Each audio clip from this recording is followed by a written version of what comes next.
भारत माता की, भारत माता की, भारत माता की।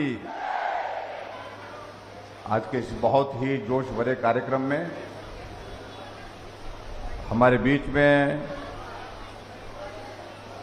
हमारी पार्टी के प्रदेश के सम्माननीय अध्यक्ष और शिमला लोकसभा क्षेत्र के लोकप्रिय सांसद, जिनका आपने अभी संबोधन सुना, आदरणीय श्री सुरेश कश्यप जी, हिमाचल प्रदेश सरकार में ऊर्जा मंत्री जो इसी जिले से ही ताल्लुक रखते हैं, आदरणीय सुखराम चौधरी जी, हिमाचल प्रदेश के पूर्व में अध्यक्ष रहे, पार्टी के विधानसभा के अध्यक्ष रहे, मंत्रिमंडल में रहे और नाहन विधानसभा क्षेत्र के हमारे लोकप्रिय विधायक आदरणीय डॉक्टर राजीव बिंदल जी,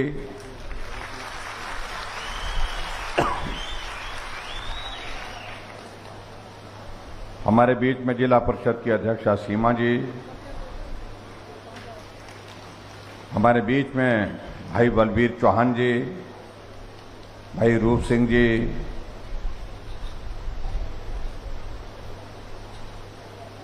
भाई नारायण जी,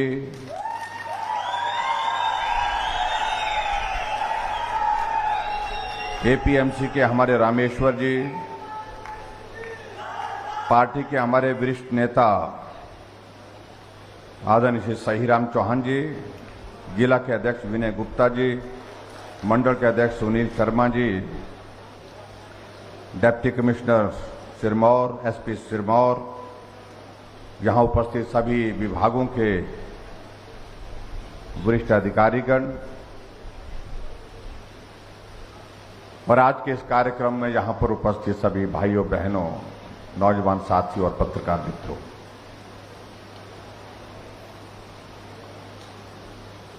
एक बार फिर से आज मां रेणुका जी का आशीर्वाद लेने का सौभाग्य प्राप्त हुआ, दर्शन करने का सौभाग्य प्राप्त हुआ। वहां भगवान परशुराम जी का भी आशीर्वाद लेने का सौभाग्य प्राप्त हुआ और यहां आकर के आप सबके भी दर्शन करने का सौभाग्य प्राप्त हुआ। इसके लिए मैं आप सबका बहुत बहुत धन्यवाद करता हूं।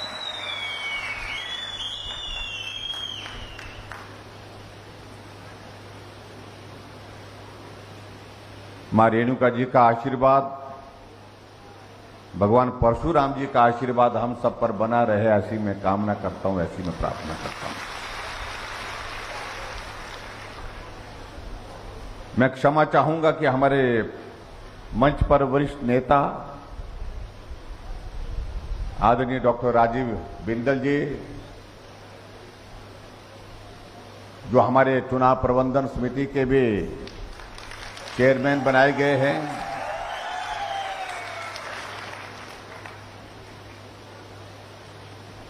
और हमारे सिरमौर जिला से ही ऊर्जा मंत्री श्री सुखराम जी, उनका संबोधन हम नहीं सुन पाए क्योंकि इसके पश्चात अभी अगला कार्यक्रम शिलाई विधानसभा क्षेत्र में है, इसलिए, और आजकल मौसम का मालूम नहीं पड़ता, धूप में ही बारिश हो जाती है, देखते देखते ही बारिश हो जाती है।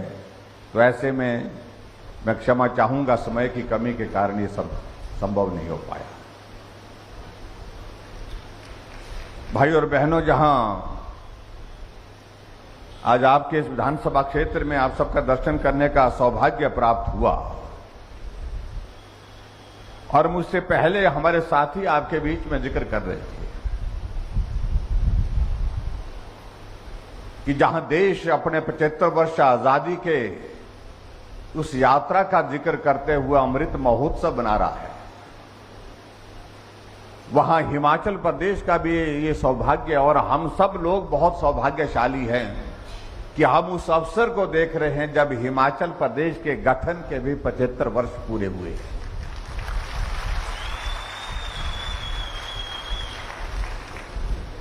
जब हिमाचल बना, बहुत सारे लोग यहां पर जो उपस्थित हैं वो इस दुनिया में नहीं थे।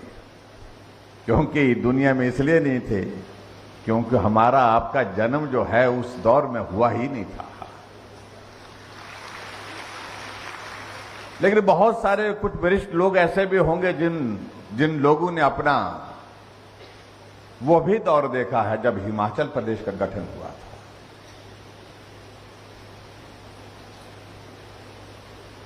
और हमारे लिए सौभाग्य की बात है, सिरमौर वालों के लिए और ज्यादा है, जब हिमाचल का गठन हुआ था 15 अप्रैल 1948 को, तो हिमाचल प्रदेश के निर्माता के रूप में पहले मुख्यमंत्री के नाते जिन्होंने शपथ ग्रहण की थी वो भी सिरमौर जिला से डॉक्टर वाईएस परमार थे।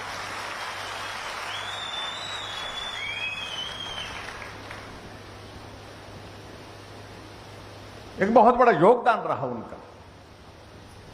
ये पहाड़ है, पहाड़ की पीड़ा अलग है, इस पीड़ा के लिए हमें अलग राज्य चाहिए। हमारी समस्याएं मैदान से हट करके हैं, इसलिए हिमाचल को अलग राज्य का दर्जा मिलना चाहिए। अंततः गत हुआ 15 अप्रैल 1948 को हिमाचल प्रदेश का गठन हुआ, जिसमें 4 जिले शामिल किए गए, चंबा का जिला, मंडी का जिला और महासू का जिला और सिरमौर का जिला। और इस नाते हमारा रिश्ता बहुत पुराना है, क्योंकि मंडी और सिरमौर हिमाचल प्रदेश का जो पुराना अस्तित्व था, यानी कि पुराना नक्शा था, तो उसमें शामिल था। जब हिमाचल का गठन हुआ उस वक्त मात्र 4 जिले थे, जिसमें सिरमौर भी था, मंडी भी था, चंबा भी था और महासू भी था। और बाद में आज जिलों की संख्या बढ़ते बढ़ते हिमाचल प्रदेश की जो जिलों की संख्या 4 से बढ़कर के 12 हो गई, क्योंकि बहुत सारा इलाका, चाहे वो कांगड़ा है, चाहे ऊना है, हमीरपुर है, बिलासपुर है, ये सारे जिले बाद में हमारे हिमाचल प्रदेश में पंजाब का हिस्सा हुआ करता था, तो ये बाद में हमारे हिमाचल प्रदेश के साथ जुड़े। और हिमाचल प्रदेश का गठन के पश्चात नया नक्शा जो बनकर के है, जो वर्तमान में हमारे सामने है। लेकिन मैं इसलिए इस बात को जिक्र कर रहा हूं, अभी आपने हमसे पहले, यहां आने से पहले डॉक्यूमेंट्री देखी होगी, जहां हिमाचल प्रदेश को उस यात्रा का जिक्र किया है। और आपने इस बात को भी देखा होगा कि उस डॉक्यूमेंट्री में हमने हकीकत को सबके सामने रखा है। जो भी नेतृत्व हिमाचल प्रदेश में रहा है हमसे पहले, 5 मुख्यमंत्री मुझसे पहले रहे हैं, उनको भी हमने इस डॉक्यूमेंट्री में सम्मान दिया है, स्थान दिया है, क्योंकि उनका भी बहुत बड़ा योगदान हिमाचल के विकास में रहा है। डॉक्टर वाईएस परमार जो पहले मुख्यमंत्री थे, श्री शांता कुमार जी 2 बार हिमाचल प्रदेश के मुख्यमंत्री रहे, श्री वीरभद्र सिंह जी कई बार मुख्यमंत्री रहे, ठाकुर रामलाल जी मुख्यमंत्री रहे, श्री प्रेम कुमार धूमल जी 2 बार मुख्यमंत्री रहे। सबका अपना अपना योगदान निश्चित रूप से हिमाचल प्रदेश को आगे बढ़ाने में रहा है, इसलिए उनका अभिनंदन करना, उनका आभार व्यक्त करना, यह हमारा दायित्व भी बनता है।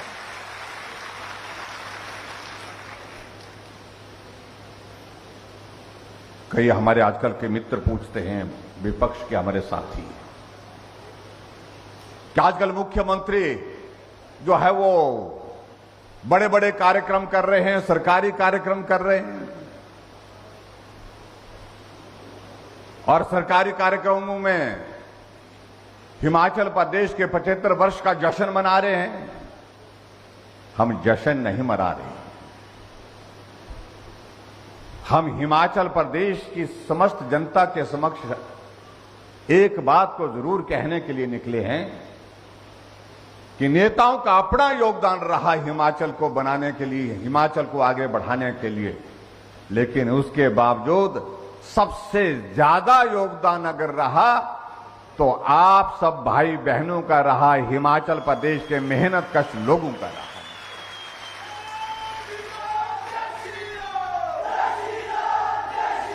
इसलिए मैं पूरे हिमाचल प्रदेश में निकला हूं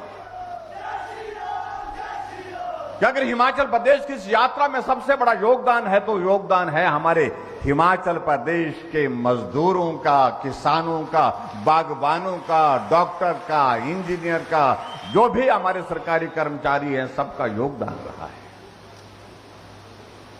और इसलिए उनका धन्यवाद करने के लिए मैं निकला हूं पूरे हिमाचल प्रदेश, उनका आभार करने के लिए निकला हूं।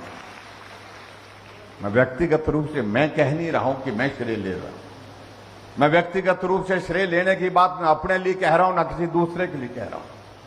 लेकिन जिन लोगों ने हिमाचल प्रदेश की इस यात्रा में योगदान दिया है, उनका श्रेय हम कैसे रोक सकते हैं। इसलिए हमको खुले दिल से हिमाचल के सभी भाई बहनों का अभिनंदन करना है, धन्यवाद करना है, जिन्होंने परिश्रम करके, मेहनत करके, संघर्ष करके हिमाचल को आगे बढ़ाने में अपनी भूमिका निभाई। और इसलिए हमने तय किया कि हम हिमाचल प्रदेश में 75 ऐसे कार्यक्रम करेंगे, हर विधानसभा क्षेत्र में करेंगे, और हिमाचल की जनता का हिमाचल प्रदेश की सरकार की ओर से अभिनंदन करेंगे, उनका धन्यवाद करेंगे कि उनके योगदान को हम कभी भूल नहीं सकते। और आज उस सिलसिले में आपके यहां पर रेणुका जी विधानसभा क्षेत्र में आपके बीच में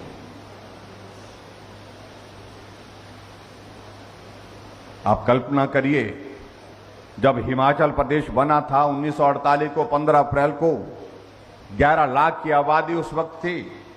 आज हिमाचल की आबादी 70 लाख से पार हो गई है, 72 लाख के करीब है। जब हिमाचल प्रदेश बना था उस वक्त हिमाचल प्रदेश की जो हमारी साक्षरता दर 4.8% थी, महिलाओं की साक्षरता दर तो 2% से कम थी। और आज हिमाचल प्रदेश की साक्षरता दर पूरे देश में सबसे ऊपर है, सबसे ज्यादा है। इसके लिए मैं आप सबको बहुत बहुत बधाई देना चाहता हूं।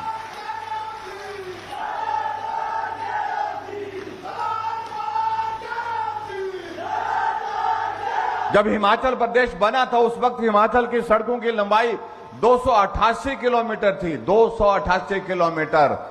और आज हिमाचल प्रदेश की सड़कों की लंबाई 40,000 किलोमीटर बन गई। जब हिमाचल प्रदेश बना तो हिमाचल प्रदेश के अगर हम देखें कि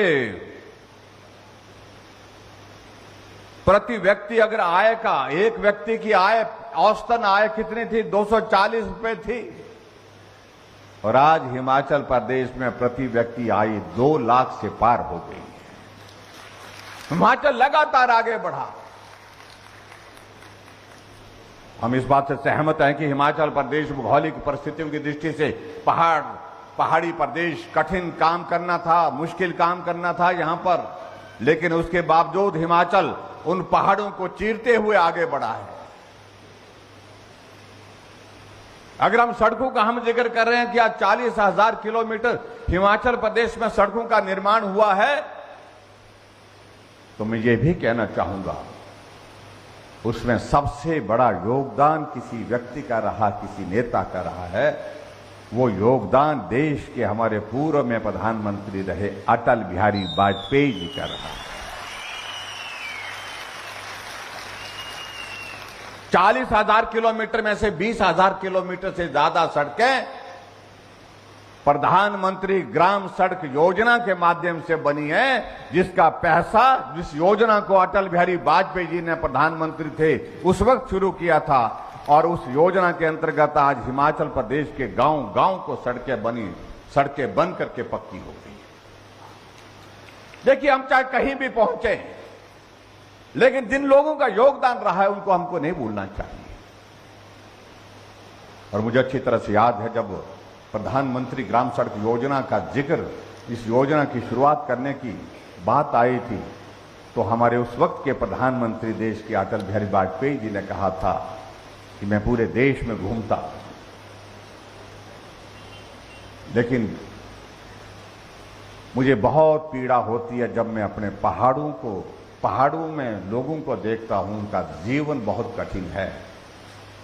पहाड़ चढ़ रहे होते हैं तो पीठ पर बोझ होता है, उतर रहे होते हैं तो भी पीठ पर बोझ होता है।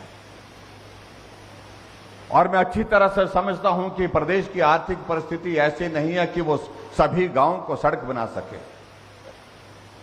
इसलिए उन्होंने कहा कि ये पीठ मैं महसूस करता हूं, ये मेरे देश के उन भाई बहनों की पीठ पर नहीं है, ये पीठ मैं अपनी पीठ पर महसूस करता हूं, ये बोझ मैं अपनी पीठ का महसूस करता हूं। इसलिए मैं सभी प्रदेशों में सड़कों को आगे तेज गति से बढ़ाने के लिए केंद्र से 60,000 करोड़ रुपए की लागत से प्रधानमंत्री ग्राम सड़क योजना की शुरुआत करता हूं। आप कल्पना करिए, एक प्रधानमंत्री ने पहाड़ में रहने वाले लोगों की पीड़ा को कितना नजदीकी से समझा। कोई नहीं समझ पाया।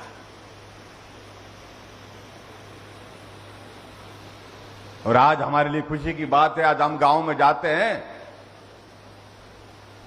गांव का आदमी लिख करके देता है कि हमारी सड़क को उसको जो है प्रधानमंत्री ग्राम सड़क योजना में डालो, पीएमजीएस में डालो, पीएमजीएसवाई में डालो या नाबार्ड में डालो। क्यों बोलते हैं? क्योंकि उनको मालूम है कि उसमें पैसा ज्यादा आता है, पैसा दिल्ली से आता है, प्रदेश सरकार पर उसका बोझ नहीं पड़ता है ज्यादा, तो इसलिए सड़क जल्दी बनेगी, ये उनको अच्छी तरह से पता है।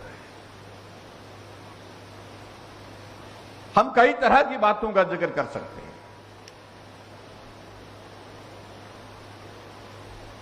आदरणीय प्रधानमंत्री नरेंद्र भाई मोदी जी ने पूरे देश को आगे बढ़ाने के लिए जिस प्रकार से काम किया, हमारे लिए सौभाग्य की बात है कि पूर्व में प्रधानमंत्री चाहे अटल बिहारी वाजपेयी जी रहे, चाहे वर्तमान में हमारे देश के यशस्वी प्रधानमंत्री नरेंद्र भाई मोदी जी हैं, जब हिमाचल आते हैं तो बहुत भावुक होकर के इस बात को बोलने के लिए वो नहीं रुक पाते हैं कि जब भी हम हिमाचल आते हैं तो ऐसा लगता है कि हम अपने घर आए हैं। एक रिश्ता, भावनात्मक रिश्ता, ये सबसे ज्यादा अगर हिमाचल के साथ रहा तो हमारे दो प्रधानमंत्रियों का, वर्तमान प्रधानमंत्री जी का तो है ही और अटल बिहारी वाजपेयी जी का भी था।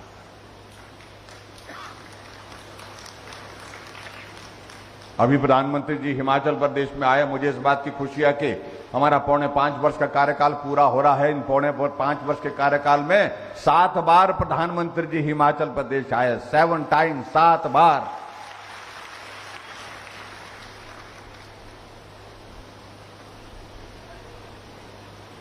और जब हिमाचल आए तो हिमाचल आकर के लोगों के साथ अपनी भावना को किस प्रकार से व्यक्त किया। अभी हाल ही में केंद्र सरकार के 8 वर्ष का कार्यकाल पूरा हुआ तो प्रधानमंत्री जी ने कहा कि मैं शिमला के रिज के मैदान से पूरे देश के संदेश दूंगा, देश को संबोधित करूंगा, शिमला के रिज के मैदान में पहुंचे। लेकिन शिमला के रिज के मैदान में पहुंचने से पहले जब शिमला की माल रोड पर पहुंचे तो गाड़ी छोड़ करके एक कोने से लेकर के दूसरे कोने तक पैदल चले। ये माल रोड मैंने कई वर्षों तक पैदल चला है। ये भाव थे दूसरे, और पूरे प्रदेश की जनता ने उनका अभिनंदन किया, स्वागत किया, आभार। कोई प्रधानमंत्री आज तक शिमला की माल रोड पर एक कोने से होकर के दूसरे कोने तक पैदल नहीं गया होगा। और शिमला के रिज के मैदान से पूरे देश को संबोधित किया। सभी देश के सभी राज्यों के सारे मुख्यमंत्री जुड़े हुए थे। 700 जिले में लाइव उस कार्यक्रम को दिखाया गया। 17 लाख से ज्यादा लोगों ने उस कार्यक्रम को लाइव देखा। यह हमारे लिए सौभाग्य की बात है। और कुछ दिनों के बाद, 1 सप्ताह 10 दिन के बाद फिर से प्रधानमंत्री जी का धर्मशाला में आना हुआ, 2 दिन रुकना हुआ चीफ सेक्रेटरी कॉन्क्लेव में। मैं इन बातों का इसलिए मैं जिक्र कर रहा हूं कि एक रिश्ता हमारा किस प्रकार का प्रधानमंत्री जी के साथ है, हिमाचल के लोगों का। और प्रधानमंत्री जब खासतौर से जब हिमाचल आते हैं तो हिमाचल के एक नहीं अनेक लोगों का याद करके जो है वो नाम से पुकार लेते हैं। वर्षों तक उन्होंने यहां पर काम किया। लेकिन कई बार बहुत विचित्र लगता है, जो हमारे विपक्ष के मित्र कहते हैं कि प्रधानमंत्री जी आए थे लेकिन दिया कुछ नहीं। उनको लेने देने का हिसाब बहुत ज्यादा पहले से है। अरे उन्हें मालूम होना चाहिए ये वो प्रधानमंत्री हैं। 2014 से पहले कांग्रेस की सरकार थी देश में। केंद्र की सारी योजनाओं का जो पैसा होता था, आधा पैसा सरकार केंद्र से देती थी, तो आधा पैसा हिमाचल प्रदेश सरकार को खर्च करना पड़ता था। और कुछ योजना ऐसी थी जहां 60% जो है वो हिमाचल को खर्च करना पड़ता था, 40% केंद्र देता था। लेकिन नरेंद्र मोदी जी प्रधानमंत्री बने, उन्होंने कहा कि मैं पहाड़ों की समस्याओं को समझता हूं, वहां की आर्थिक परिस्थिति को भी समझता हूं, वहां विकास की आवश्यकता है, बाकी राज्यों की तुलना में ज्यादा है, इसलिए मैं हिमाचल के लिए इस बात को सुनिश्चित करूंगा, हिमाचल के लिए 90% हिस्सा हम केंद्र से देंगे योजनाओं का, और सिर्फ 10% हिमाचल से लेंगे। फिर भी उसके बावजूद कहते हैं कि प्रधानमंत्री जी आए और कुछ दिया नहीं। 10,000 करोड़ रुपए से ज्यादा के प्रोजेक्ट हिमाचल प्रदेश के विकास के लिए दिए, फिर भी कहते हैं कि कुछ दिया नहीं। इसी साल में 800 करोड़ हिमाचल प्रदेश के लिए स्पेशल असिस्टेंस के रूप में विकास के लिए दिए। आज अगर सड़कें बन रही है, पुल बन रहे हैं, कॉलेज का भवन बन रहा है, हॉस्पिटल का भवन बन रहा है, तो प्रधानमंत्री जी ने हिमाचल प्रदेश के लिए 800 करोड़ रुपए विशेष पैकेज के नाते मदद की है, जिसका हम एहसान चुकता नहीं कर सकते।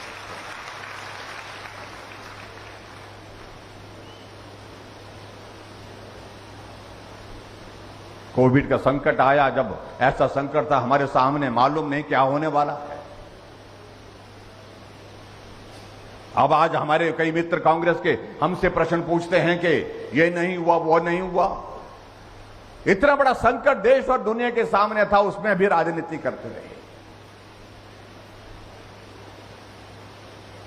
मैं मुख्यमंत्री के नाते पहली बार इस जिम्मेवारी का निर्वहन कर रहा हूं, लेकिन किसी भी मुख्यमंत्री को इतने कठिन दौर में से गुजरना नहीं पड़ा जिस दौर से हम गुजरे हैं। 2.5 लाख लोग मेरे हिमाचल के रहने वाले देश के दूसरे कोनों में फंस गए, दूसरे शहरों में फंस गए थे। ऊपर से कोविड का दौर, लॉकडाउन, लेकिन हमने 2.5 लाख लोगों को, एक एक आदमी को घर तक पहुंचाने में मदद करी। हिमाचल के हमारे बच्चे राजस्थान के कोटा में पढ़ने के लिए गए थे, कोचिंग के लिए गए थे। 1 महीना हो गया बच्चों को उस संकट में, बाहर ढाबे, रेस्टोरेंट सब कुछ बंद, खाने का सामान मिल नहीं रहा था। बच्चों ने वीडियो भेज करके मुझे कहा कि हमको किसी तरह से यहां से निकाल करके ले चलो, हमें घर पहुंचाओ। बच्चों के मां बाप हमको मिलने आया, हमारे बच्चों को हमारे यहां घर तक पहुंचाने का इंतजाम करो। मैंने HRTC की 50 बसें यहां से रवाना की कोटा में, और कोटा से उन बच्चों को बसों में ला करके घर तक छोड़ा। जो कह रहे हैं कि हमने कुछ नहीं किया, मैं कभी सोच नहीं सकता कि हिमाचल के नौजवान, 5,000 नौजवान गोवा में काम करते हैं, होटल में, ढाबों में, रेस्टोरेंट में। जब कर्फ्यू लग गया, जब वहां पर लॉकडाउन लग गया, उस हालात में वहां बच्चों ने वीडियो बना करके भेजा कि हम यहां पर इस संकट में फंसे हुए हैं, सारे रेस्टोरेंट बंद हो गए हैं। होटल के मालिकों ने, रेस्टोरेंट के मालिकों ने कह दिया कि आप अपने घर चले जाओ, लेकिन घर जाएं कैसे? हमने 5 ट्रेनें लगाई, गोवा से स्पेशल ट्रेनें लगाई, और स्पेशल ट्रेनों में उन बच्चों को वहां से ला करके घर तक पहुंचे। बच्चे मुंबई फंसे, बेंगलोर में फंसे थे, दिल्ली में फंसे थे, सबको घर तक पहुंचाने का काम किया। हमने कहा कि एक भी बच्चा हमारा संकट में ऐसा नहीं होना चाहिए जो अपने परिवार, ऐसे संकट की घड़ी में अपने परिवार से अलग हो।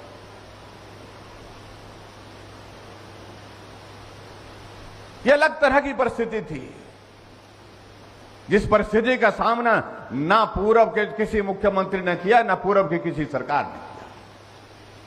लेकिन भाई और बहनों, मैं आप सबका हृदय से आभार व्यक्त करता हूं कि आप सब लोगों ने बहुत बड़ा सहयोग दिया, साथ दिया।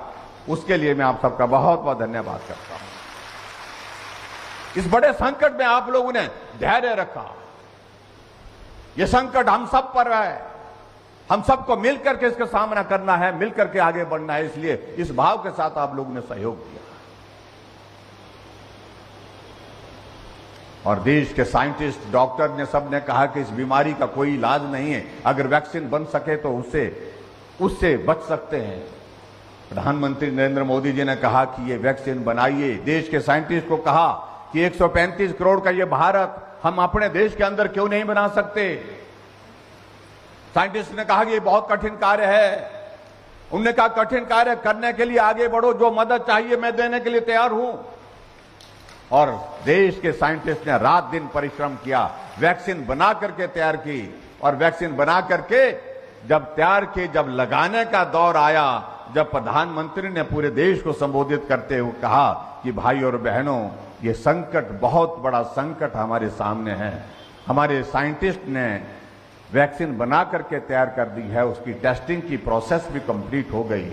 अब आप सबसे मेरा इस बात के लिए निवेदन है कि हम इस अभियान को चला रहे हैं, हम बिना पैसे के वैक्सीन आपको उपलब्ध करा रहे हैं। आप वैक्सीन के अभियान में अपना सहयोग दीजिए, समर्थन दीजिए और वैक्सीन लगाइए।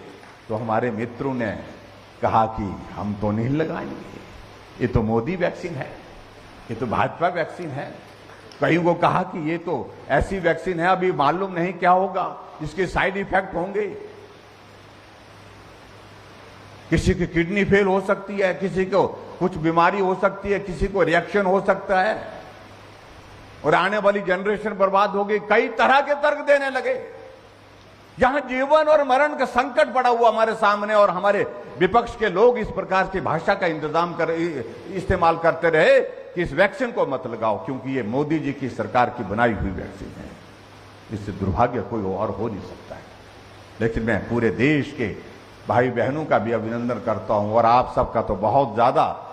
किसी ने उनकी बात को सुना नहीं, माना नहीं। लोग कतार में खड़े हुए जाकर के वैक्सीन सेंटर पहुंचे और वैक्सीन लगा करके घर आए, अपने आप को सुरक्षित किया, अपने परिवार को सुरक्षित किया। और कांग्रेस के लोग पूछने लगे, जो वैक्सीन लगा करके आ रहे थे, कि वैक्सीन लगा दी? बोलते हां लगा दी। सामने वाला बोलता कि लगा दी। बोलते चक्कर तो नहीं आया कोई? उन्होंने कहा बिल्कुल चक्कर नहीं आया। बुखार तो नहीं आया? बोलते आपको। उन्होंने कहा बुखार भी नहीं आया, चक्कर भी नहीं आया, बुखार भी नहीं आया।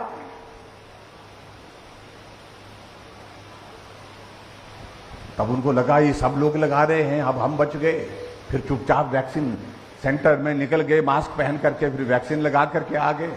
और आशा वर्कर यहां पर बैठी हैं, जब नर्सें वहां पर उनको वैक्सीन लगा रही थी तो उनसे पूछने लगे कि अब अगली डोज कब लगेगी?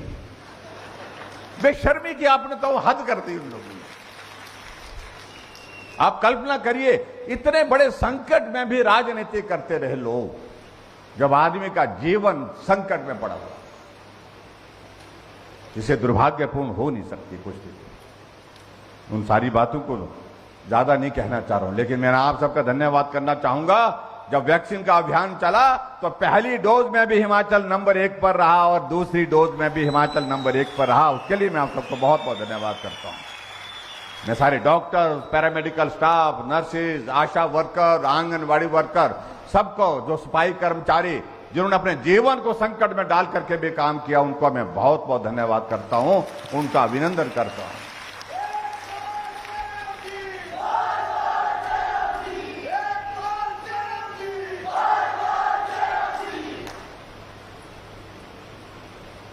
भाई और बहनों, आप सबके आशीर्वाद से हिमाचल प्रदेश की हमारी सरकार का कार्यकाल 4.25 वर्ष का पूरा हो गया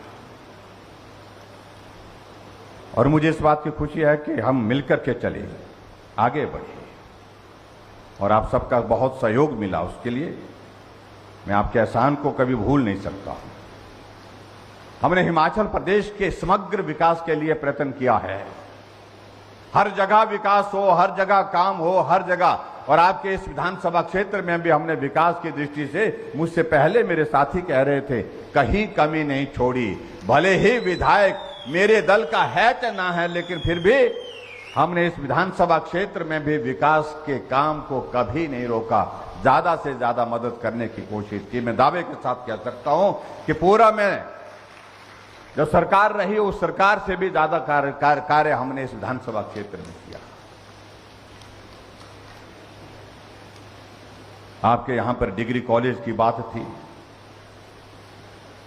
नौराधार में डिग्री कॉलेज हमने दिया। आईटीआई जो है आपकी धाटीधार में हमने दिया।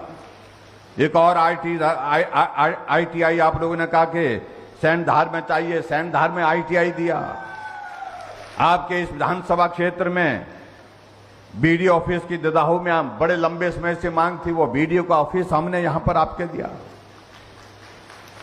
और आपके यहां पर इस विधानसभा क्षेत्र में मैं देख रहा था गृहिणी सुविधा योजना के अंतर्गत 4,663 उपभोक्ताओं को जो हमने बहनों के घर में गैस का सिलेंडर दिया।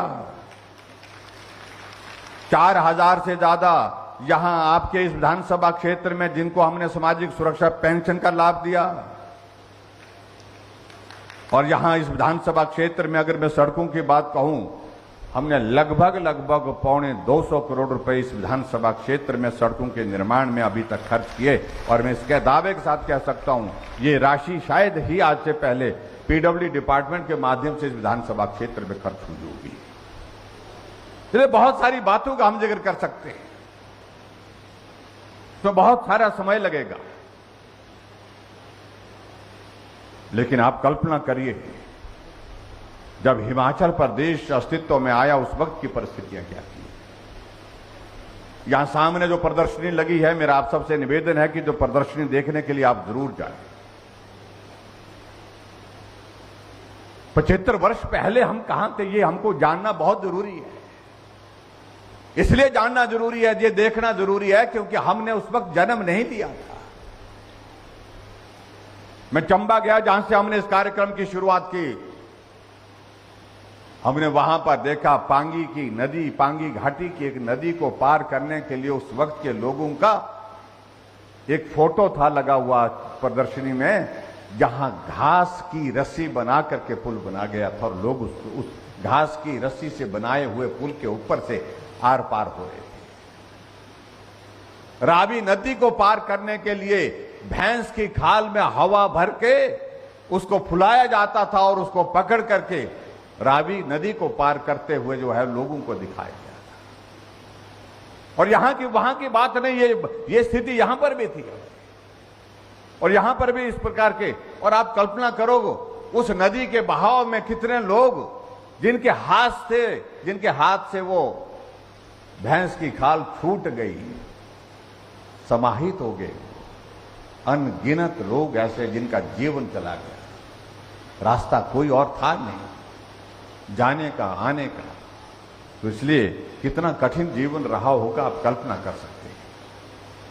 आज हम देख रहे हैं कि हम पुल बना रहे हैं, हम सड़कें बना रहे हैं, हमारे पास हॉस्पिटल के भवन बन रहे हैं, करोड़ों रुपए की लागत से पुल, हमारे स्कूल के भवन बन रहे हैं। तो स्वाभाविक रूप से विकास को बहुत गति मिली है। इन 4.5 वर्ष के कार्यकाल में हिमाचल प्रदेश में हमने काम करने की कोशिश की और हमने पहले दिन से शुरुआत की है।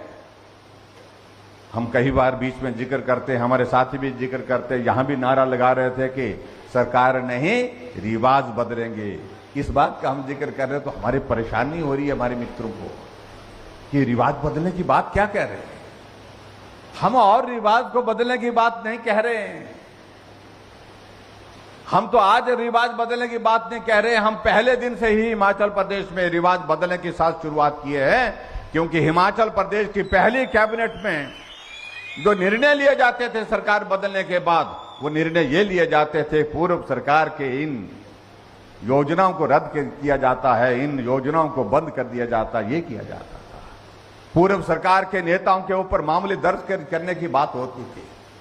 हमने कहा हम नहीं करेंगे, ये देवभूमि हिमाचल है और देवभूमि हिमाचल प्रदेश में हमारी संस्कृति आगे बढ़ने की होनी चाहिए, सबको साथ लेकर के चलने की होनी चाहिए, बदले की भावना के साथ काम करने की नहीं होनी चाहिए। इसलिए हमने कहा कि कोई बदले की भावना से हम काम नहीं करेंगे, हम किसी योजना को रद्द नहीं करेंगे। लेकिन हमने शुरुआत की हिमाचल प्रदेश में कि हम बुजुर्गों को आशीर्वाद लेकर के हिमाचल प्रदेश में पहली कैबिनेट की बैठक में शुरुआत करके आगे बढ़ेंगे और उस तरह से हमने हिमाचल प्रदेश में अपना काम शुरू किया। अपने बुजुर्गों को पेंशन का प्रावधान किया।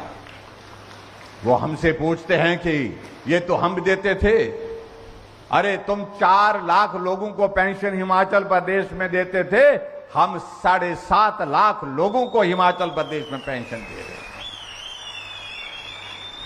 तुम 400 करोड़ रुपए खर्च करते थे पेंशन पर हिमाचल प्रदेश में, हम 1300 करोड़ रुपए हिमाचल प्रदेश में खर्च करते हैं। बुजुर्गों के प्रति सम्मान का भाव। कुछ लोगों को आदत है कि इस प्रकार से कहना और ऊपर से ऐसे कहना कि जैसे मालूम नहीं कि उनके पास कितना अनुभव है। अपने पुश्तों का अनुभव भी अपने खाते में जोड़ने की कोशिशें करते हैं।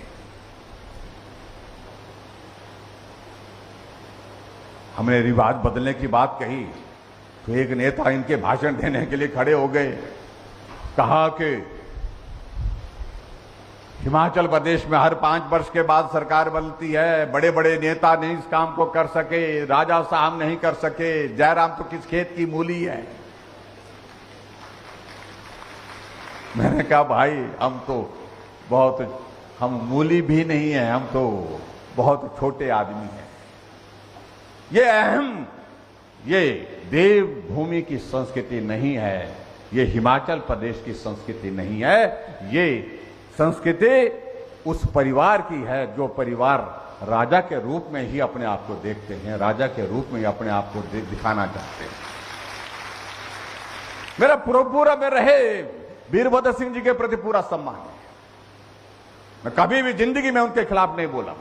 ठीक है, पार्टी की बात अपनी होती थी, हमारी अपनी होती थी, लेकिन फिर भी उसके बावजूद जब इस तरह की बात कही जाए कि किस खेत की मूली है, तो मैं इतना ही कहना चाहता हूं, मुझे तो किसी खेत की मूली मत मानिए, मैं तो छोटा आदमी हूं। लेकिन इतना मैं जरूर कहना चाहता हूं कि सारे बड़े काम बड़े लोग नहीं करते हैं, कुछ काम छोटे लोग भी करते हैं।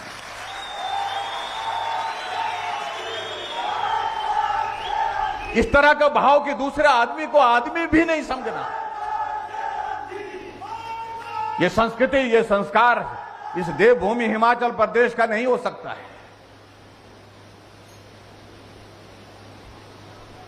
अगर गरीब लोगों की सेवा करनी है तो गरीब लोगों की भावनाओं को समझना होगा।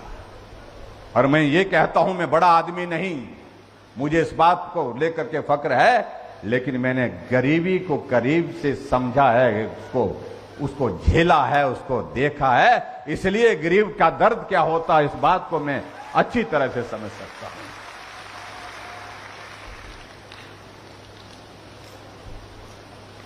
एक आदमी बीमार होता है, उसका इलाज के लिए पैसे नहीं होते हैं। जो लंबे लंबे समय तक सत्ता में रहे, जो बड़े बड़े आदमी जिनको कहा जाता है, उनको वो दर्द कभी समझ नहीं आया है। तो गरीब आदमी का इलाज कैसे होगा जब उसके पास पैसे नहीं होंगे, जिस पर लाखों रुपए खर्च हो जाएगा, कोई बीमारी ऐसी लग जाए। हमने हिमाचल प्रदेश में सरकार बनने के पश्चात मैंने अधिकारियों से पूछा, मैंने कहा गरीब आदमी अगर बीमार हो जाए, उसका इलाज करना हो तो क्या कैसे कर सकते हैं? बोलते सर कोई ऐसी कोई योजना नहीं है। हमने कहा अगर बनानी हो तो क्या करेंगे? बोलते सर बहुत पैसा लगेगा। हमने कहा आदमी की जिंदगी से और महत्वपूर्ण क्या चीज हो सकती है, क्या कीमती चीज हो सकती है? इससे कीमती कोई चीज हो नहीं सकती है। हमने निर्णय किया कि हम हिमाचल प्रदेश में हम अपनी योजना शुरू करेंगे। आदरणीय प्रधानमंत्री नरेंद्र भाई मोदी जी ने आयुष्मान भारत शुरू की। आयुष्मान भारत शुरू करने के बाद पूरे देश भर में गरीब लोगों का इलाज 5 लाख रुपए तक का हेल्थ कवर उस योजना के अंतर्गत दिया गया। और हिमाचल के भी 1,38,000 लोग उस योजना के अंतर्गत आए। हिमाचल प्रदेश के लगभग 20 लाख, 1,38,000 ने 20 लाख के लगभग उसके कवर में आए, लेकिन आबादी तो 70 लाख से पार हो गई। हमने कहा 50 लाख लोगों का इलाज कैसे होगा? हमने कहा हम योजना बनाएंगे इसके लिए। प्रदेश सरकार से योजना बनाई, मुख्यमंत्री हिम केयर योजना बनाई और 5 लाख रुपए का हेल्थ कवर जो है हिमाचल प्रदेश के सभी भाई बहनों को दिया।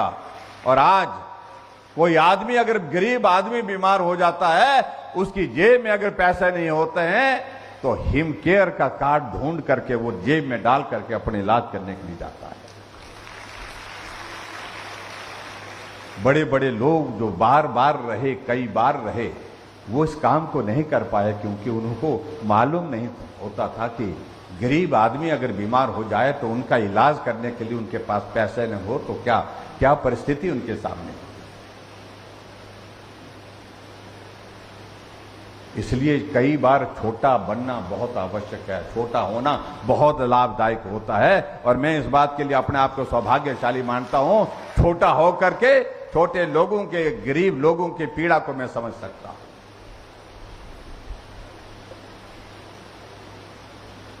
हर घर में गैस का चूल्हा होना चाहिए। इस भाव के लिए प्रधानमंत्री जी ने पूरे देश के लिए उज्ज्वला योजना की शुरुआत की और 1,38,000 गैस के चूल्हे हिमाचल प्रदेश के हिस्से में भी आए। लेकिन कुछ बहनें मुझे मिली, कुछ ने लिख करके भी दिया कि हमें गैस का चूल्हा नहीं मिला, हमें भी चाहिए।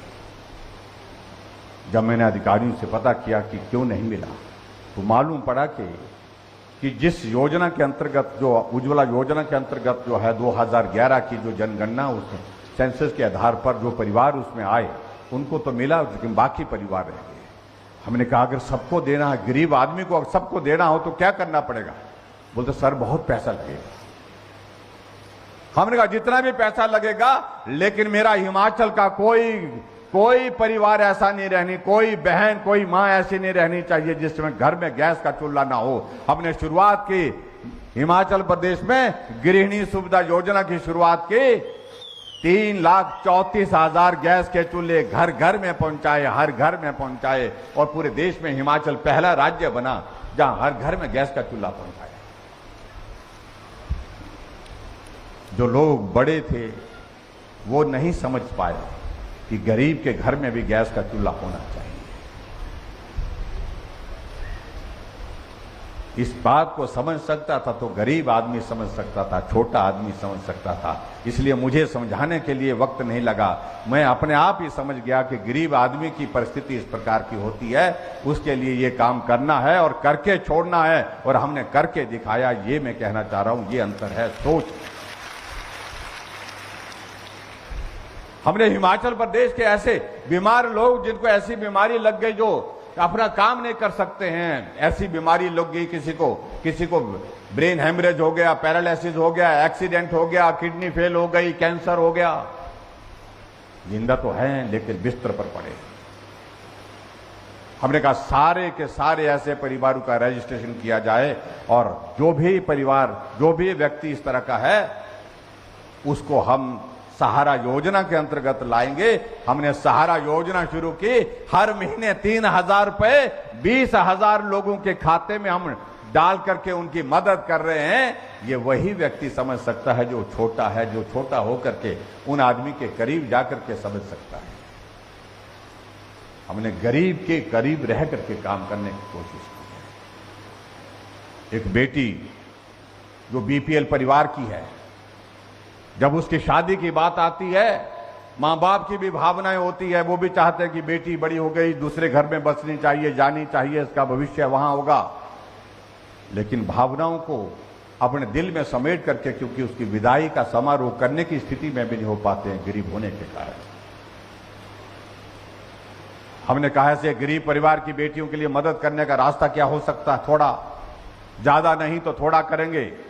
लेकिन हमने शुरुआत की, कहा कि पैसा बहुत लगेगा, फिर भी हमने कहा कि करना चाहिए, ये पुण्य का कार्य होगा। किसी बेटी को आशीर्वाद दे करके दूसरे घर में जब जा रही है उसके लिए मदद होगी। तो हमने हिमाचल प्रदेश में शगुन योजना की शुरुआत की। जिस दिन उस गरीब बेटी की शादी होती है, हम उसके खाते में सरकार की ओर से 31,000 रुपए शगुन के रूप में डाल करके मदद कर रहे हैं। कई बार मुझे बहुत भावुक उस दौर में से हम देखते हैं। मैं भी कांगड़ा गया था और कांगड़ा में जाकर के उस कार्यक्रम में था, शगुन योजना का हमने कार्यक्रम रखा था और कुछ बेटियों को वहां पर बुलाया गया था, जिन बेटियों की शादी हुई, जिनको शगुन के नाते 31,000 रुपए उनके खाते में हमने जमा किया। एक बेटी को जब मंच पर बुला करके उसका परिचय हुआ, हमने उसको बधाई दी, शुभकामनाएं दी, लेकिन मेरी जानने की इच्छा हुई कि मैंने कहा पता करना चाहिए कि यह उस बेटी ने जो हमने शगुन योजना का 31,000 रुपए दिए, उस पैसे का क्या किया। मैं उस बेटी से पूछा कि आपने वो 31,000 रुपए जो आपको प्राप्त हुए हमारी सरकार की ओर से, वो आपने अपने खाते में डाले या अपने पति के खाते में डाले या क्या किया आपने। उस बेटी ने कहा कि आपने जो 31,000 रुपए दिए थे, ना मैंने अपने पति के खाते में डाले ना अपने खाते में डाले, वो 31,000 रुपए मैंने अपने पिताजी के हाथ में दिए। सारा पंडाल तो इस बात को सुनकर के थोड़ा हैरान था कि शगुन के नाते बेटी को दिए गए, बेटी ने पिता के हाथ में क्यों दे दिए। और सब उत्सुक थे इस बात को जानने के लिए। मैंने उस बेटी से पूछा, मैंने कहा पिता को क्यों दिया आपने? वो तो हमने आपको दिए थे। उस बेटी ने कहा कि मेरे पिताजी मजदूरी करते हैं, लेकिन जब मेरी शादी तय हुई, शादी तय होने के बाद पिताजी माताजी के परिवार के सब लोगों की हमारी भावना थी कि सगे संबंधियों के बीच में होकर के विदाई कम से कम हो, हम आशीर्वाद लेकर के बेटी जाए। तो सारे सगे संबंधियों को और गांव के कुछ लोगों को भी वहां पर बुलाया और उस पर जब वहां पर खाने का इंतजाम किया गया, उस पर खर्च हुआ। उसके लिए मेरे पिताजी ने कुछ अपने नजदीक के रिश्तेदारों से सहयोग लिया, पैसा लिया, उधार लिया। और ऐसे में मुझे लगा कि मेरी शादी हो रही है, मैं तो दूसरे परिवार में जा रही हूं, लेकिन मेरी शादी के लिए पिताजी ने उधार लेकर के पैसा लिया और ये वर्षों तक उस पैसे को चुकाते रहेंगे। पता नहीं कब तक मेहनत मजदूरी करके उस पैसे को लौटाते रहेंगे। और मैं समझती हूं कि मैं पिता का आशीर्वाद ही मेरे लिए काफी है, और इसलिए मैंने 31,000 रुपये अपने हाथों से वो पिताजी के हाथ में दे दिए कि जो आपने खर्च किया है मेरी विदाई पर मुझे आशीर्वाद देने के लिए। मेरे दिल पर इस बात का बोझ रहेगा अगर मैं इस ऋण के नीचे आपको रख करके अपना अगला जीवन शुरू करूं। तो इसलिए ये 31,000 रुपये मेरी ओर से आपको रहे। जिन जिन का भी पैसा आपको देना है, तो इसमें से वो पैसा दे करके आप पूरा करें। आप कल्पना करिए, एक बेटी की भावना अपने पिता के लिए क्या हो सकती है, आप कल्पना कर सकते। एक महिला शिमला में आई, कार्यक्रम था, उस कार्यक्रम पर मंच पर बुलाया गया, कहा कि ये हमारी सहारा योजना की लाभार्थी है। मुझे जानने की इच्छा हुई तो मंच पर से उस व्यक्ति ने कहा कि उस कहानी को सुनाया, उस महिला को वहां पर मंच पर बुला करके कि इस महिला की शादी हुई, पहली संतान पैदा हुई तो वो बच्चा जो है वो हैंडीकैप निकला। दूसरी बार जब उसका जो दूसरे घर में उसको पुत्र प्राप्ति हुई तो वो बेटा भी जो है हैंडीकैप निकला, और तीसरा बच्चा भी वो भी उसी तरह से अपाहिज निकला, हैंडीकैप निकला। और अंत तक तो पति ने पत्नी को छोड़ करके वो चले गए। एक बहुत बड़ा संकट उस महिला के सामने, 3 बच्चे हैं और तीनों के तीनों जो है वो हैंडीकैप हैं, और उस महिला के सामने ये परिस्थिति थी, या तो मैं तीनों के साथ अपनी जिंदगी खत्म कर लूं, और कोई रास्ता नहीं। किसी आंगनबाड़ी की एक वर्कर ने, किसी ने उनके ध्यान में लाया कि हिमाचल प्रदेश में हमारी सरकार ने एक योजना शुरू की है। उस योजना के अंतर्गत जो है, जो इस तरह के लोग हैं, इस तरह के जो बच्चे हैं जो हैंडीकैप्ड है, जो काम नहीं कर सकते, वो चल नहीं सकते, अपना सारा इस तरह की स्थिति है, उनको उस योजना में शामिल करके उनको पैसे मिलेंगे 3,000 रुपये। तो उस महिला के 3 फार्म भरे गए, तीनों बच्चों को सहारा योजना के अंतर्गत लाया गया और 9,000 रुपए उसको सहारा योजना के अंतर्गत मिल रहा है और उससे वो अपने बच्चों का पालन पोषण कर रहे हैं। आप कल्पना करिए, ये आदमी बड़ा होने के बावजूद भी नहीं कर पाए वो लोग जो बहुत बड़े हो गए थे। ये काम जो है छोटा आदमी कर सकता है, जो भावनाओं से लोगों के साथ जुड़ा। मैं एक दिन मंडी से होकर के कांगड़ा जा रहा था। द्रंग के एक जगह एक नेशनल हाईवे पर गाड़ियां बहुत तेज चली हुई। एक महिला एक हाथ में हार लिए खड़ी थी, बिल्कुल अकेली, और उसने जोर से दौड़ मारी और मेरी गाड़ी को रोका, हमारी गाड़ी को रोका। मुझे लगा कि इसकी कोई परेशानी होगी, हमने गाड़ी रोकी जैसे कैसे, और गाड़ी रोकने के बाद जब मैंने उस महिला से नमस्कार किया, उससे बातचीत की, उन्होंने कहा, हार हाथ में दिया कि आप गाड़ी से उतरो। मैंने कहा, आप यही बताओ माता जी क्या है? नहीं, बोलते गाड़ी से उतरो। और गाड़ी से खिड़की खोल करके उसने अपने आप ही कहा कि आप उतरो। मैंने कहा उतर गया, अब बताइए क्या? बोलते हैं ये सामने मेरा घर है, सड़क के साथ, बिल्कुल साथ घर था, आपको मेरे घर तक चलना होगा। मैंने कहा घर क्यों चलेंगे, यहीं बता दो क्या है? नहीं नहीं, घर तक चलो।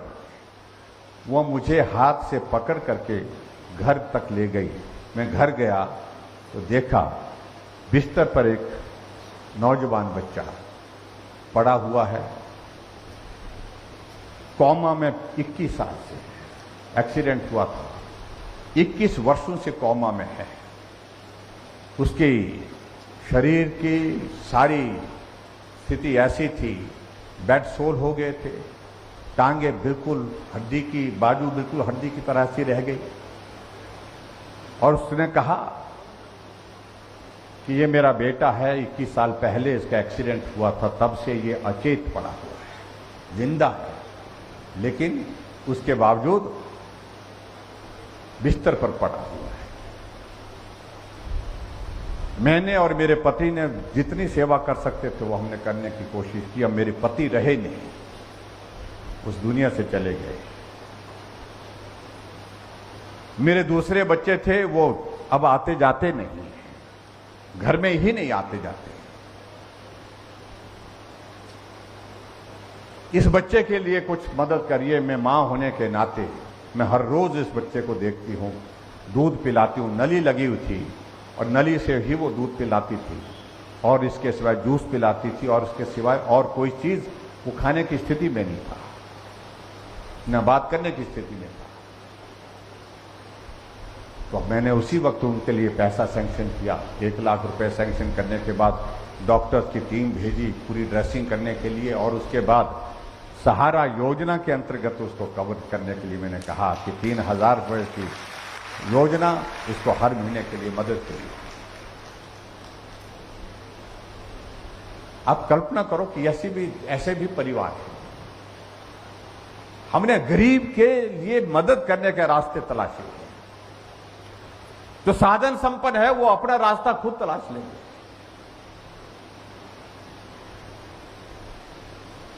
यह अंतर है जिस अंतर को समझने और समझाने की आवश्यकता है। भाई और बहनों, मैं आज के इस कार्यक्रम में मैं बहुत सारी चीजों का जिक्र करूं, मैं समझता हूं वो उचित नहीं है। महिलाएं यहां पर बैठी हैं, हमने महिला सशक्तिकरण के लिए, सेल्फ हेल्प ग्रुप के लिए 25,000 रुपए रिवॉल्विंग फंड के नाते सभी महिला के जो हमारे जितने भी हमारे सेल्फ हेल्प ग्रुप हैं उनको देने का हमने निर्णय किया।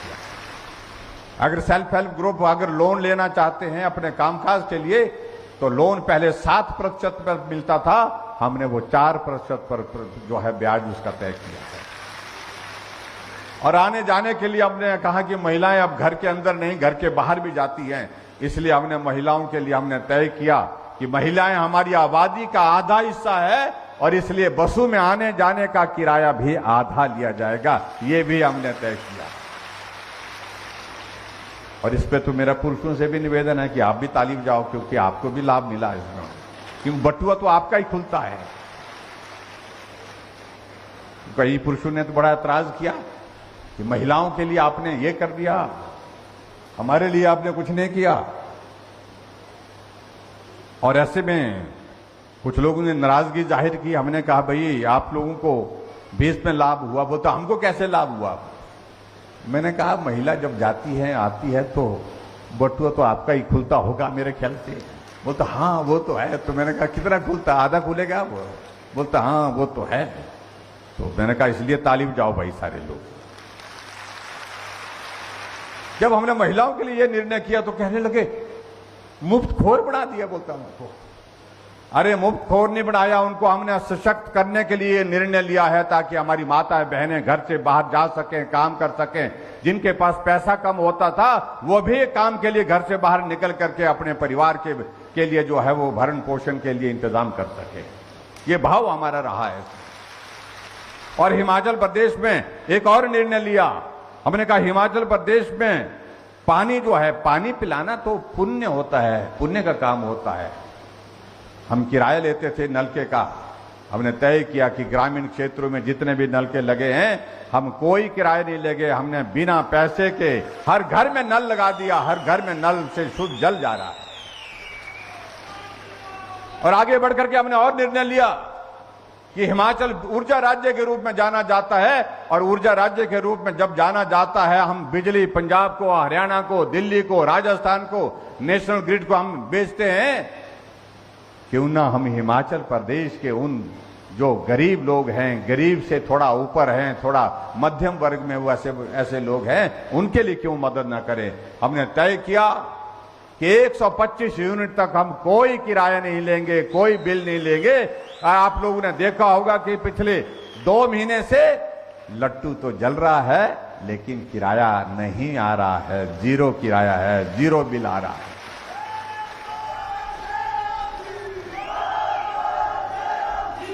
हमने हिमाचल के लिए, उन लोगों के लिए, उन वर्गों के लिए लगभग 15 लाख लोग, 15 लाख परिवार ऐसे हैं जिनको जीरो बिल आ रहा है। 14,63,000 के करीब ऐसे लोग हैं जिनको जीरो बिल आ रहा है। ये मैं आपके बीच में कहना चाहता हूं। लेकिन मैं आप सबसे अपील भी करना चाहता हूं, इसका मतलब बिल नहीं आ रहा तो इसका मतलब ये नहीं है कि लट्टू दिन में भी जला के रखती है। इसका मतलब ये नहीं है कि पहले 2 लट्टू जलाते थे, 3 लट्टू जलाते थे, अब सारे घर के जला दिए। जहां जरूरत होगी वहां जलाओ, जिस कमरे में जरूरत है वहां जलाओ। बचत करना ये हमारी जिम्मेवारी है। इसलिए 125 यूनिट से कम बिजली खर्च करने के लिए मेरा आप सबसे निवेदन है, उसमें आप किफायत करें। ये मेरा आप सबसे विशेष तौर से निवेदन है। बहुत सारी चीजों का जिक्र करते हुए आज के इस कार्यक्रम को हम अब समापन की ओर ले जाते हैं। हमने तय किया कि ऐसे कार्यक्रमों में हम अब की बार हमने घोषणाएं नहीं करने का निर्णय किया। हम नहीं कर रहे हैं घोषणाएं। कुछ जगह मांगे आती हैं और मांगों को पूरा करते करते फिर वो सारी चीजों को लेकर के और तरह की बातें हो जाती हैं। लेकिन यहां में एक विशेष तौर से एक जिक्र आया है कि एक राजकीय वरिष्ठ माध्यमिक पाठशाला कुर्ला खड़क का नाम जो है शहीद प्रशांत ठाकुर, सेना मेडल जिनको मिला है, जिनकी शहादत जो है 17/8/2020 को जम्मू कश्मीर के बारामूला में आतंकी मुठभेड़ में वो शहीद हुए थे। उन्हें अपने जीवन की कुर्बानी दी। तो मैं इस स्कूल का नाम जो है शहीद प्रशांत ठाकुर के नाम पर रखने की घोषणा करता हूं। उनको श्रद्धांजलि देता हूं और उनके परिवार को ईश्वर इस दुख को सहन करने की भी शक्ति दे, ऐसी भी मैं प्रार्थना करता हूं। बाकी कुछ लोगों को यहां पर बातें कही हैं। कुछ स्कूल, एक बांदल सुराग करके स्कूल है, उसको 10वीं कक्षा तक करने की बात कही है। ढाल पलियारा का एक मिडिल स्कूल है, उसको 10वीं तक करने की बात कही है। मायना बाग का 10वीं से 12वीं करने की बात कही है। मलोना में आयुर्वेदिक डिस्पेंसरी की बात कही गई है। इन सारी बातों को लेकर के जो नेतृत्व यहाँ पर बैठा है उनके साथ मैं चर्चा करूंगा, उसका भी रास्ता निकालूंगा। ये मैं आपके बीच में कहना चाहता हूं, उसका कोई समाधान निकालूंगा। बाकी रही बात भाई सिरमौर वालों,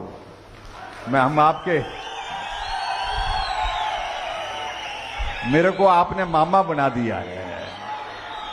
अब भांजों का ख्याल तो रखना पड़ेगा भाई। हमारा रिश्ता मामा भांजे का रिश्ता हो गया भाई। लेकिन इस रिश्ते में मैं इतना जरूर कहना चाहूंगा, जहां भांजों को, हमारे भांजों को जरूरत पड़ेगी मामा की, तो मामा खड़ा रहेगा, और जहां आपकी जरूरत मामा को पड़ेगी तो आप भी खड़े होने चाहिए। वह आपका एक बहुत भावुक मुद्दा है, और जिस मुद्दे को लेकर के हम दिल्ली एक बार नहीं अनेक बार गए, वो टेक्निकल उस दौर में से आगे बढ़ते हुए अपने मुकाम तक पहुंचने की स्थिति में हो रहा है। और मुझे पूरा भरोसा है कि बहुत जल्दी हाटी का जो मुद्दा है उसका हम समाधान करेंगे, और समाधान करने के बाद आप सबके बीच में आएंगे और आप सबका धन्यवाद भी करेंगे सहयोग के लिए, और केंद्र सरकार का भी धन्यवाद करेंगे। मुझे पूरा भरोसा, पूरा विश्वास है कि जिस तरह से उस विषय को आगे बढ़ाया है उसको हम पूरा करेंगे।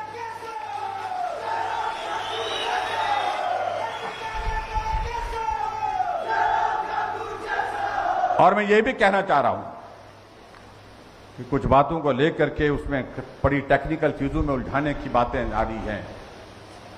अनुसूचित जाति के भाइयों और बहनों को मैं यही कहना चाहूंगा कि हमारा भाव, हमारा प्यार आपके प्रति वैसा ही है।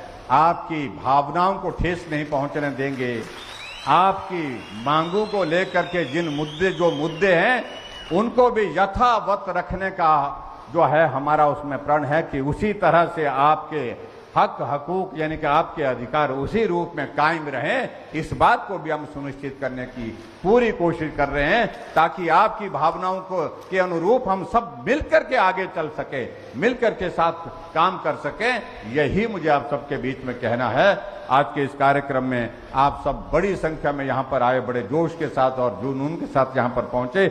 आप सबका बहुत बहुत धन्यवाद। और आने वाले समय में मैं इतना जरूर कहना चाहता हूं कि हमारे यहाँ मंच पर हमारे सब साथी बैठे हैं, और उन सब साथियों की बात आपने सुनी, और उन सब साथियों की बात सुनने के साथ साथ में मैं ये जरूर कहना चाहूंगा, चाहे हमारे यहाँ पर मंच पर हमारे वरिष्ठ नेता बैठे हैं जिनको समय नहीं मिला, उनसे मैं क्षमा भी चाहूंगा, और साथ साथ में यहाँ के इस विधानसभा क्षेत्र का जो नेतृत्व बैठा है, बलवीर जी बैठे हैं, नारायण जी बैठे हैं, और यहाँ पर रूप सिंह जी बैठे हैं। सब मिलकर के काम करेंगे, और अब की बार इस विधानसभा क्षेत्र से भारतीय जनता पार्टी को विजय दिलाएंगे। यही मेरा आप सबसे निवेदन है, और आप सबका सहयोग चाहिए, सबका आशीर्वाद चाहिए। और हिमाचल प्रदेश में मैं इतना जरूर कहना चाहता हूं, अभी मैं खबर देख रहा था आते आते, कांग्रेस पार्टी के जो बहुत वरिष्ठ नेता गुलाम नबी आजाद आज पार्टी छोड़ करके पार्टी की प्राथमिक सदस्यता सभी पदों पर जो जहां भी थे उन सभी पदों से उन्हें त्याग पत्र दे दिया। ये क्या हो रहा है, क्यों हो रहा है, ये सोचने का विषय उस पार्टी का है, जो पार्टी पूरे देश में रसातल की तरफ जाती जा रही है, जिसका पूरा भविष्य समाप्त हो गया पूरे देश भर में। जो कहते हैं कि हम सत्ता में आएंगे, अरे सत्ता में आने की बात तो छोड़िए, आप जरा थोड़ा पांच प्रदेशों में जब हाल ही में चुनाव हुए, क्या हुआ आपके उत्तर प्रदेश में, जहां 400 से ज्यादा सीटें हैं, 367 सीटों पर उस पार्टी की जमानत जब्त हो जाती है।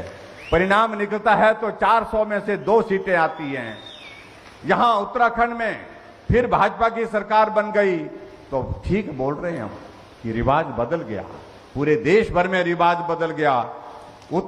उत्तर प्रदेश में भी यही होता था, 5 वर्ष के बाद सरकार बदल जाती थी, लेकिन अब की बार रिवाज बदल गया। योगी जी थे, योगी जी फिर आ गए।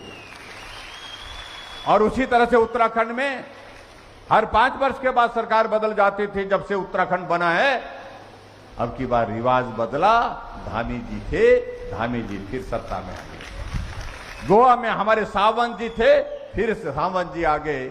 और मणिपुर में वीरेंद्र सिंह जी थे, फिर वही वीरेंद्र सिंह जी फिर मुख्यमंत्री बन गए।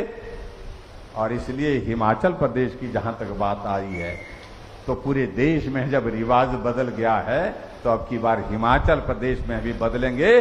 भाजपा की सरकार है, भाजपा की सरकार फिर से बनेगी। यही आप सबके बीच में मेरा निवेदन है कि आपका आशीर्वाद, आपका सहयोग चाहिए। आप सबका बहुत बहुत धन्यवाद। नमस्कार, जय हिंद, जय हिमाचल।